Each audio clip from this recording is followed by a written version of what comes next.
akaramata ntiwigeze untererana ibyabaye byose n'ibiri imbere ndagusaba kuzabana nanjye kuko wankunze Yesu akaramata ntiwigeze untererana ibyabaye byose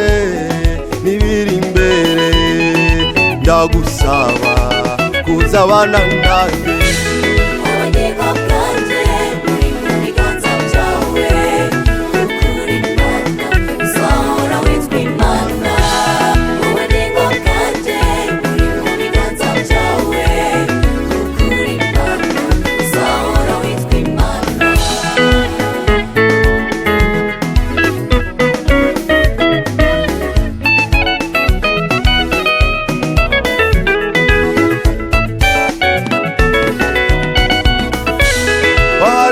nkunze ubwanjye nari niyanze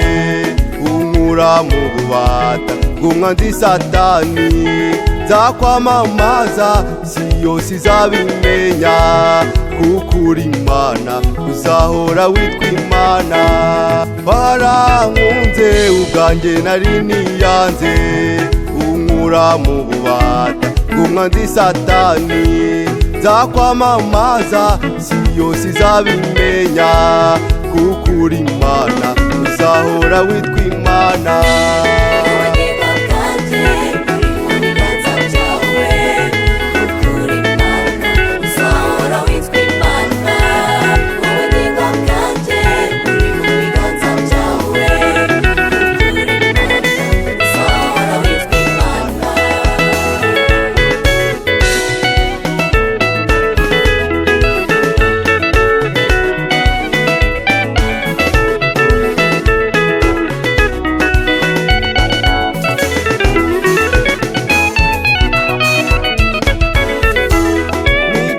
ntuje ndi mu rukundo rwawe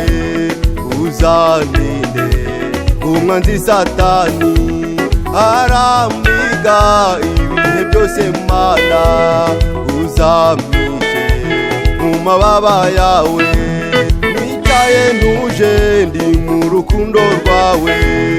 uzandinde umwanzi Satani arampiga ibihe byose Mana